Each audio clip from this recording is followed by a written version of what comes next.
یہ وقت بدلتا رہا، یہ دور تبدیل ہوتا رہا، لوگوں نے اپنی بادشاہیاں قائم کرنے کے لیے بڑے بڑے قتل کیے، ہلاکو خان نے انسانی کھوپڑیوں کے مینار بنائے، لوگوں نے بڑے بڑے ظلم کیے، جبر کیے، خوف اور ہراس پھیلایا، اپنے اقتدار پکے کرنے کے لیے بڑے بڑے جبر کیے۔ پھر کیا ہوا؟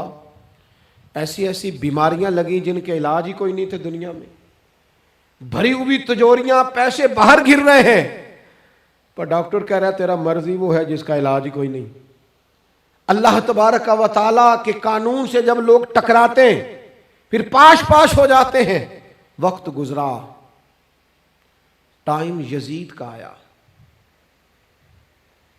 وقت گزرا تو ٹائم عبید اللہ ابن زیاد کا آیا، ٹائم شمر کا آیا۔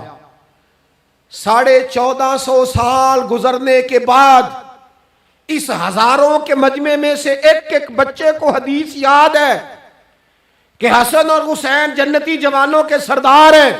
بتاؤ، یزید کو نہیں آتی تھی؟ شمر کو نہیں پتا تھا؟ کلمہ تو پڑھتے تھے نا یہ؟ عبید اللہ ابن زیاد کو نہیں پتا تھا؟ نبی پاک علیہ السلام کے کندھوں پر حسنین رہے، ان سب کو پتہ نہیں تھا؟ یہ جانتے نہیں تھے کہ یہ وہ حسنین کریمین ہیں جن کو حضور سنتے تھے، فرماتے تھے یہ میرے پھول ہیں دونوں؟ کیا بات رضا اس چمنستان کرم کی، زہرا ہے کلی جس میں حسن اور حسین پھول۔ آج 1450 سال گزرنے کے بعد امت کو حدیث آتی ہے کہ نبی پاک علیہ السلام نے فرمایا جس نے حسن اور حسین سے پیار کیا اس نے مجھ سے پیار کیا، جس نے ان سے بغض رکھا اس نے مجھ سے بغض رکھا۔ کلمہ پڑھتے تھے، مسلمان کہلاتے تھے۔ 10 محرم کو جمعے کا دن تھا، امام حسین امامہ باندھ کے گھوڑے پر بیٹھ کر خطبہ دینے لگے تو ایک شخص اندر سے بول کے کہنے لگا حسین تقریر لمبی نہ کر، ہمارا جمعہ لیٹ ہو رہا ہے۔ بلے و نمازیو، سامنے وہ شخصیت کھڑی ہے جس پر ابھی درود پڑھیں گے نماز میں، اللہم صلی علی محمد وعلی، ابھی درود پڑھیں گے حسین ابن علی پر، ابھی شہید کر کے ابھی درود پڑھیں گے، وہ سامنے کھڑے۔ اور امام حسین کا ایک جملہ تاریخ نے یوں لکھا ہے کہ شاید ریت کے ذرے بھی تڑپ گئے۔ امام علی مقام فرمانے لگے مجھے غور سے دیکھو، تمہیں پتہ ہے میں کون ہوں؟ تم جانتے ہو میں کون ہوں؟ نبی پاک نے فرمایا تھا یہ حسن اور حسین میرے بیٹے ہیں کیونکہ میری بیٹی کے بیٹے۔ تمہیں پتہ ہے میں کون ہوں؟ سامنے امام حسین کھڑے، فرمایا مجھے جانتے ہو؟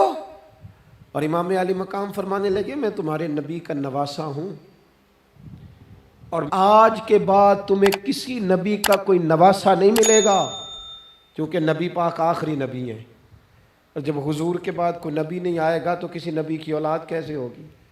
تمہیں آج کے بعد کسی نبی کے نواسے کی زیارت نہیں ملے گی۔ میں کیسے آپ سے یہ بات آپ کو عرض کروں کہ سامنے حسین ابن علی بھی ہوں تو لوگ نفس کی خواہشیں پوری کرتے ہیں، لوگ اپنی کرسیاں پکی کرتے ہیں، لوگ گورنریاں پکی کرتے رہے، لوگ گڈ بک میں جانے کے لیے ایک دوسرے کو شاباشیاں دیتے رہے، جشن ہوتا رہا۔ سب سے پہلے ایک شخص نے امام حسین کا قافلہ روکا تھا، اس کا نام حور بن یزید تھا، سب سے پہلے اس نے روکا تھا، وہ ایک لشکر کا سپہ سالار تھا۔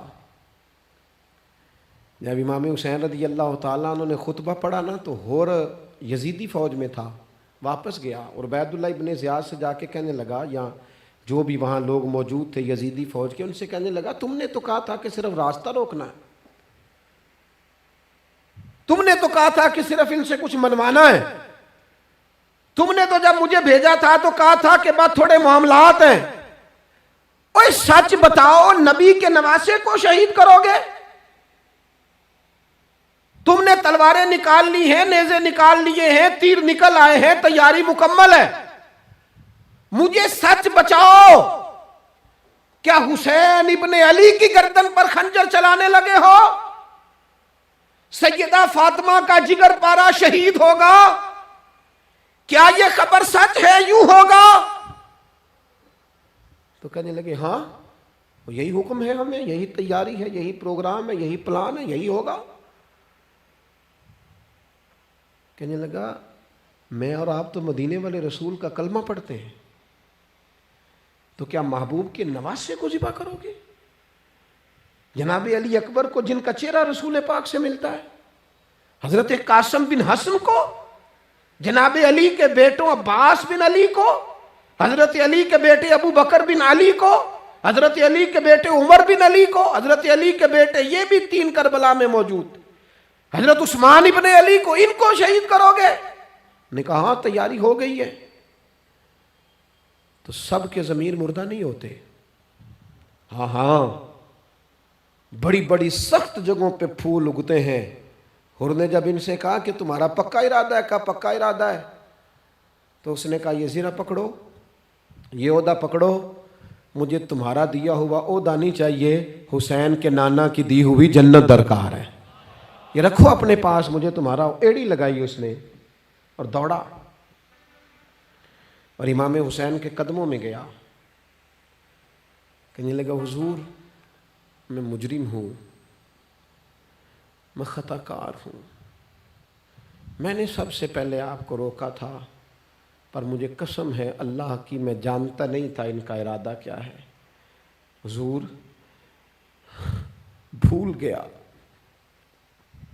غلطی کر بیٹھا، یہ اندھے ہوں گے، ان کی آنکھوں میں پٹی بندی ہوگی، اور مجھے تو پتہ ہے نا کہ دنیا کو پھر محمد کا نواسہ نہ ملے گا، مجھے خبر ہے، اگر معافی مانگوں تو معاف کر دو گے، پہلا مجرم ہوں، میں نے روکا ہے، اگر آ جاؤں تو قبول کر لو گے؟ یہ ظرف، یہ حوصلے، یہ توانائیاں اگر ہیں تو سیدہ فاطمہ کے دودھ میں ہیں، یہ شیر خدا کی تربیت میں ہیں، یہ محبوب نے جو ان کی زبانوں کو چوسا تو اس کرم میں ہے۔ حضرت امام حسین نے اٹھ کے سینہ یوں چوڑا کیا، ہاتھ پھیلائے، فرمایا آجا، لگ جانا میرے سینے کے ساتھ، تو آ جانا، تو نے دیر کی، ہم تو پہلے سے منتظر تھے، تو آ جا، تیری ساری معاف ہیں۔